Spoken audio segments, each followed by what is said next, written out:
श्री कृष्ण के विवाह की भी कथा हम सभी श्रवण करेंगे और कल कथा का विश्राम दिवस है, तो इसलिए जो भी हमें समय मिल पा रहा है वो समास तथा व्यास पद्धति से कथा हम सभी श्रवण कर रहे हैं। भगवान ने महारास किया, रसव वही सहा, जहां सभी प्रकार के रस हैं।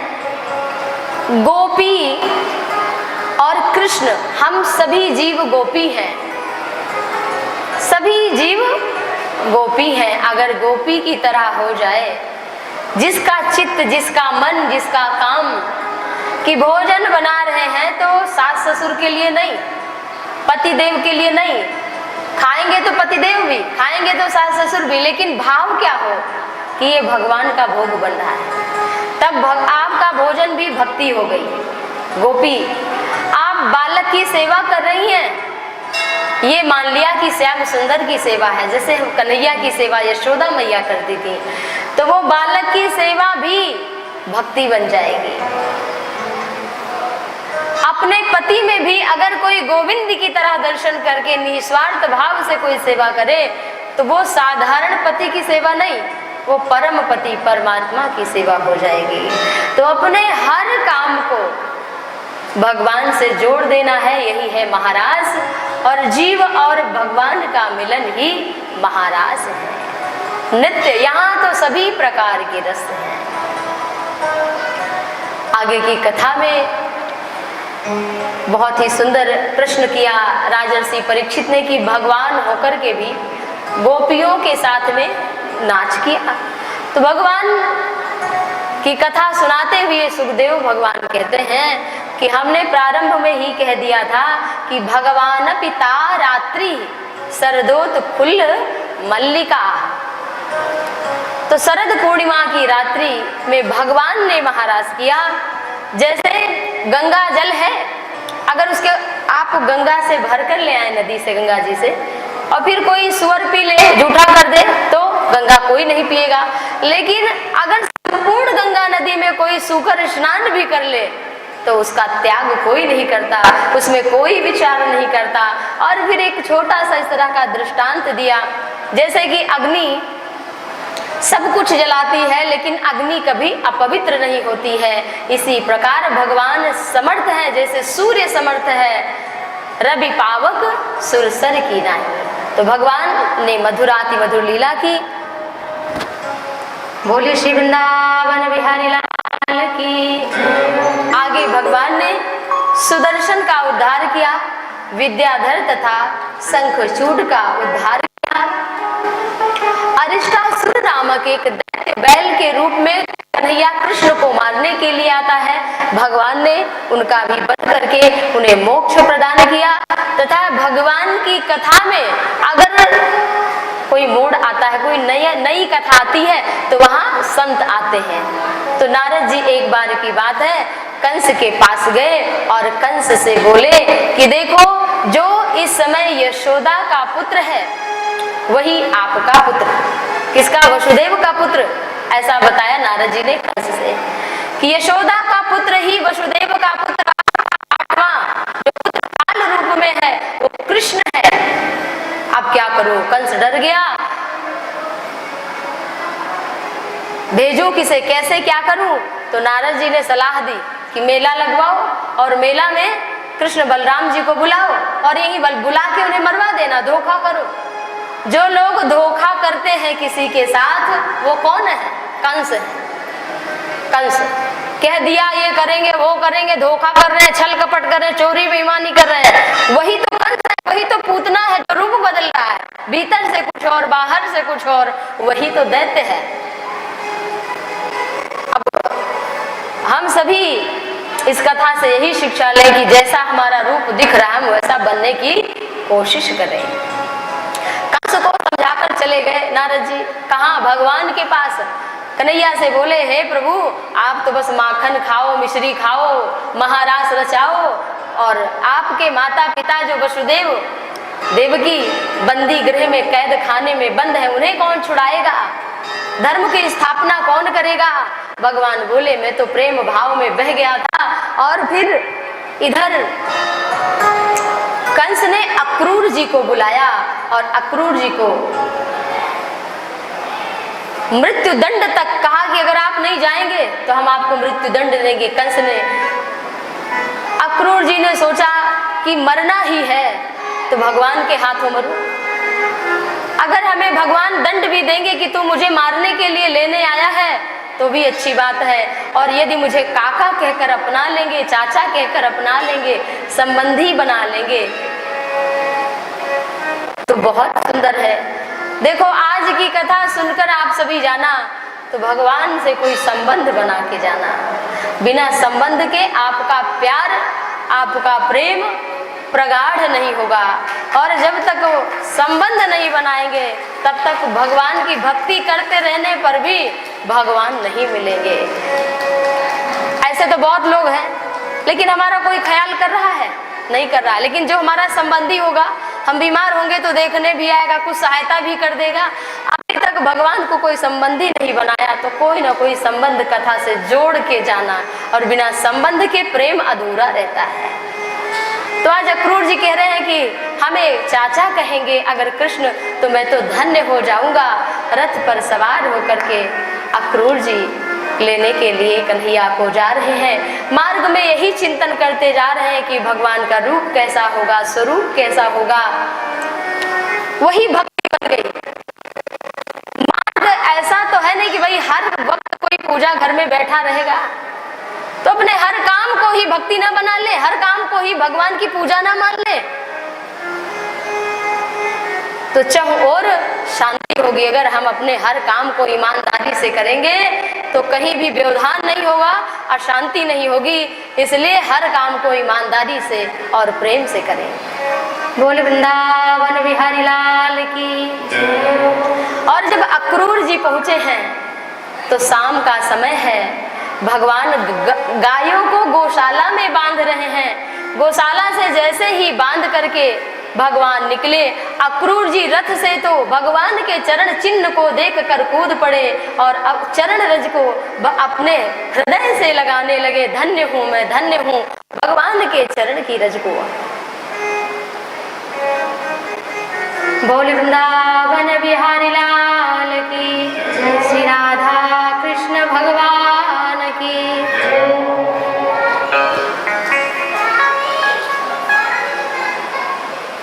अक्रूर जी जब पहुंचे हैं तो कृष्ण भगवान ने एक हाथ पकड़ा और बलराम जी ने एक हाथ, और कहा चाचा घर चलो ना। अक्रूर जी के तो नेत्र गदगद हो गए।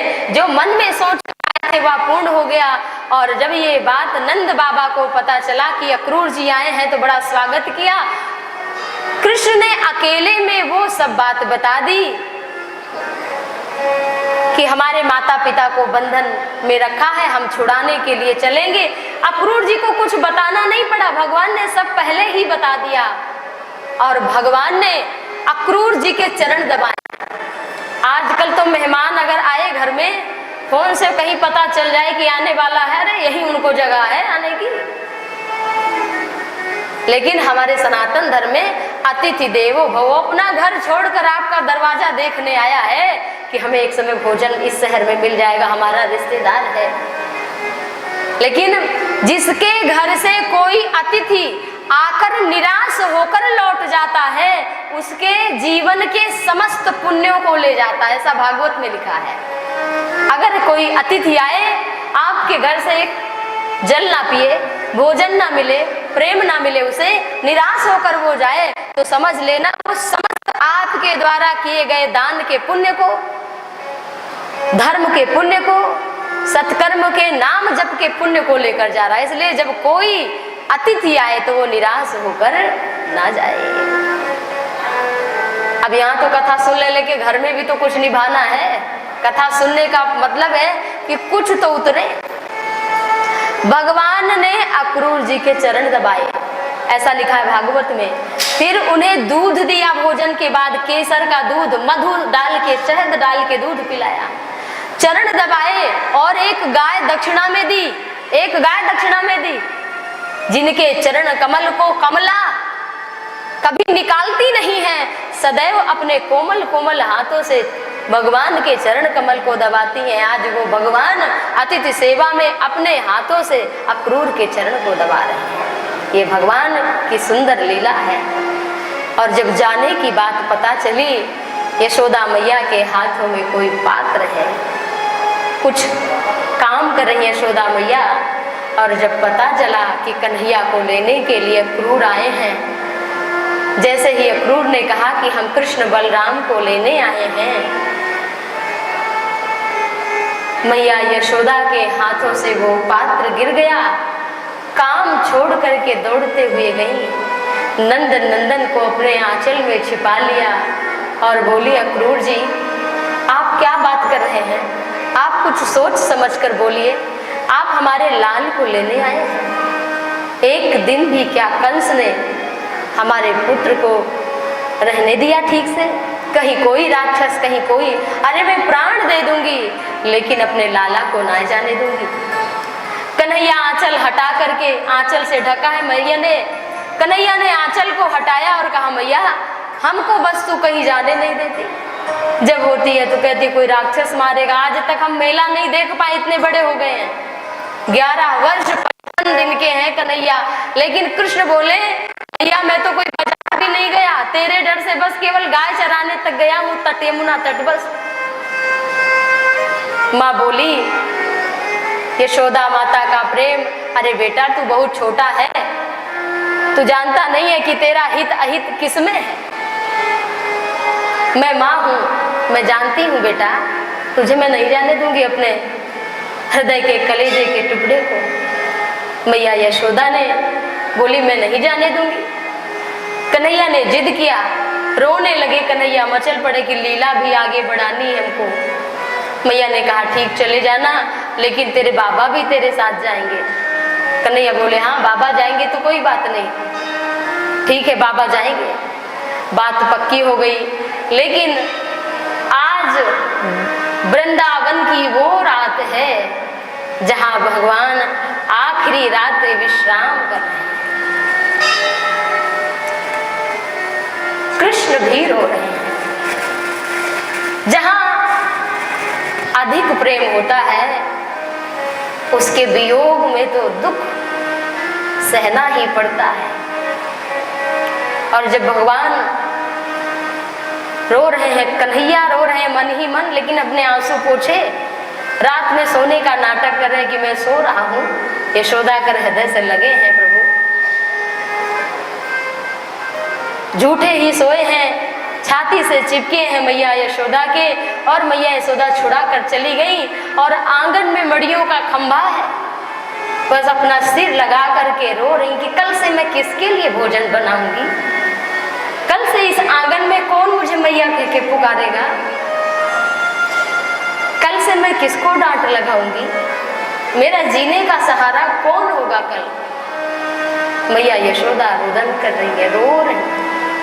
छोटे से कन्हैया 11 वर्ष के आकर मैया की गोदी में बैठे और अपने छोटे छोटे हाथों से मैया के आंसुओं को पूछा और कहा, मैया तो रो रही है, अरे बेटा तेरा बड़ा काम करने जा रहा है, पहली बार मेला देखने जा रहा है। मैया और रोने लगी, किसे क्या पता कि कल से मेरा जीवन क्या होगा, मैं कैसे जीऊंगी। अपने हृदय से लगाया, मैया यशोदा रो रही है। रात तो रोते रोते बीत गई। यशोदा का वो 11 वर्ष 55 दिन पूर्ण हुआ। 56वां दिन प्रारंभ हुआ। भगवान सूर्य निकले। कन्हैया को मैया सुबह स्नान कराती हैं, पीतांबरी धारण कराती हैं, तिलक लगाती हैं, चुंबन लेती हैं, काजल का टीका लगाती हैं, माखन मिश्री खिलाती हैं, मुरली को कमर में लगा देती हैं और कन्हैया के सिर पर मोर मुकुट धारण कराती हैं और अपने हृदय से ये दृश्य देकर के चिपका लिया कि अब क्या वो समय आ गया है जब हमें श्याम सुंदर छोड़कर चले जाएंगे।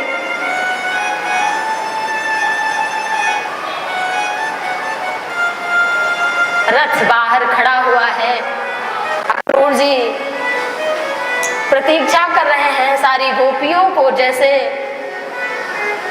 पता चला गोपियां अपना काम धंधा छोड़ करके कि जब श्याम सुंदर गाय चराने जाते थे तो हम खड़े होते थे रास्ते में, अब हम किसका रास्ता देखेंगे। इतनी भीड़ है, इतनी भीड़ है कि कोई अपना पराया कुछ देख ही नहीं रहा है। किसी के वस्त्र गिरते जा रहे हैं, किसी के कुंडल गिरे जा रहे हैं। जब गायें देखती हैं तो रभा कर दौड़ती हैं, बछड़े दौड़ते हैं। समस्त ब्रजमंडल श्याम सुंदर को देखने के लिए उमड़ पड़ा है। आज पक्षी भी दाना नहीं खा रहे हैं। आज सरोवर के वो कमल भी मुरझा गए हैं।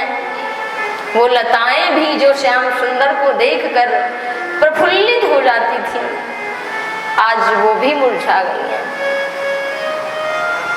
जैसे ही दरवाजा खोला, बस सभी के मुंह से आह निकली, गोविंद, माधव, केशव, क्या तुम हमें छोड़ के सचमुच चले जा रहे हो? क्या हम कल से निराधार हो जाएंगे?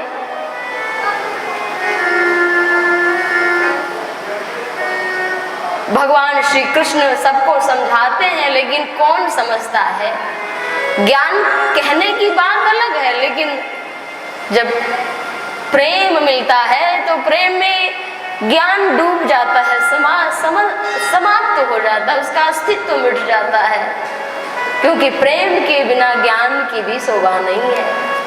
तो जिसके नेत्र गदगद हो, जिसके रोम खड़े हो जाएं, जिसका कंठ गदगद हो जाए, समझिए कि उसके हृदय में निश्चित ही भक्ति महारानी का निवास है।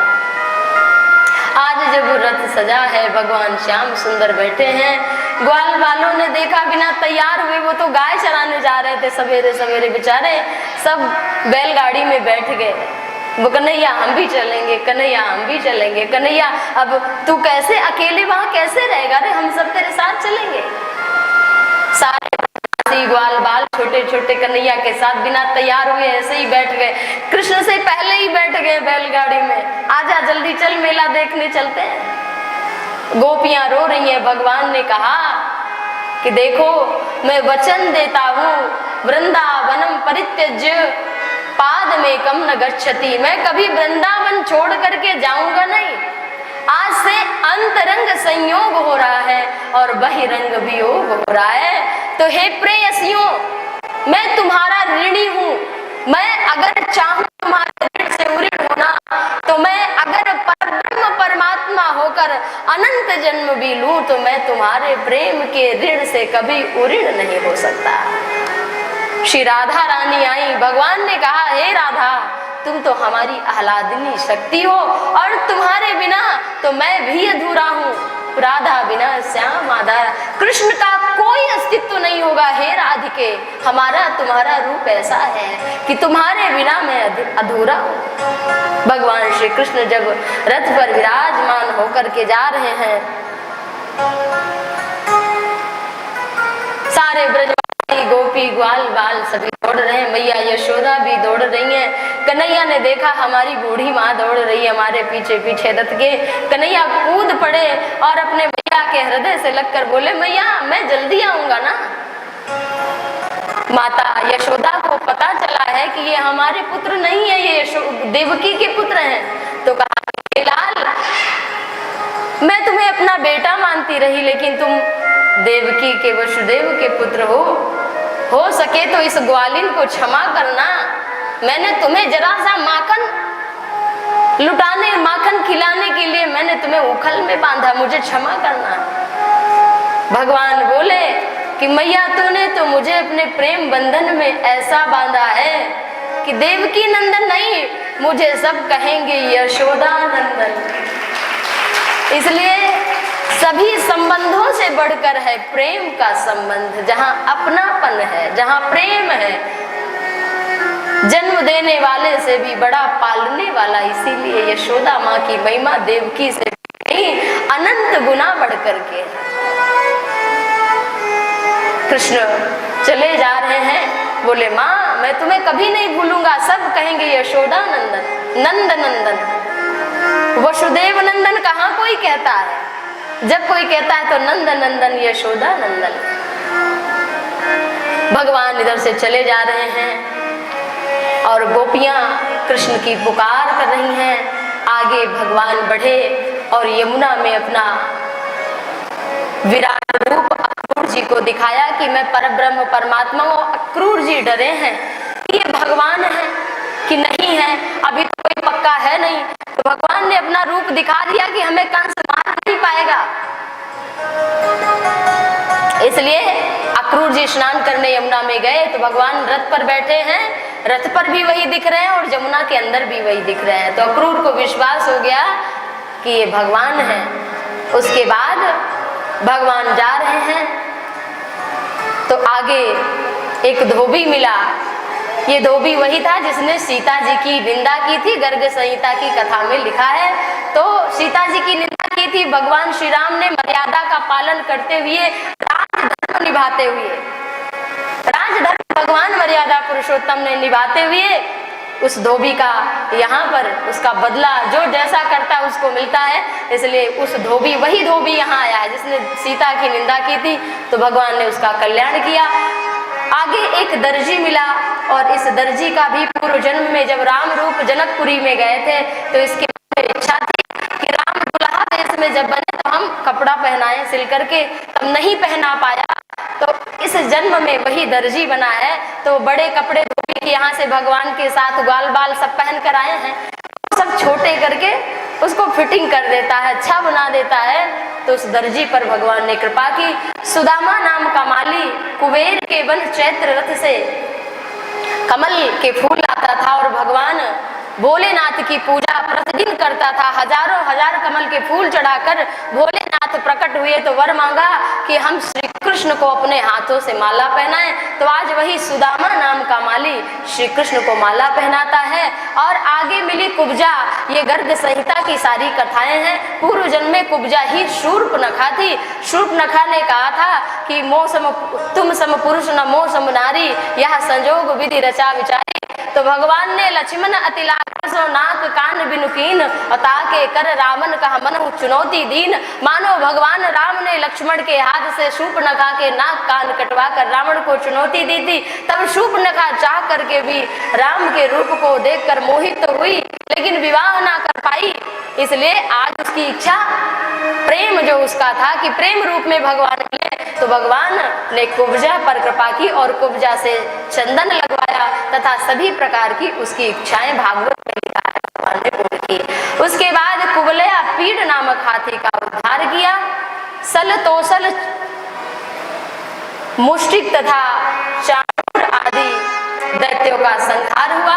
भगवान श्री कृष्ण ने फिर कंस के बाल को पकड़ करके जमीन पर पटक दिया। इसलिए क्योंकि कंस ने माता देवकी के बाल को पकड़कर जमीन पर दिया था, इसलिए आज कंस को भी भगवान ने राज सिंहासन से उठाकर अखाड़े में फेंक दिया और स्वयं भगवान कूद पड़े। भगवान का रूप देख करके कंस का भी निर्वाण हो। बोले सच्चिदानंद भगवान की। और इधर गोपियां भगवान का पुकार करती हैं। आइए हम सब भी श्री वृंदावन धाम की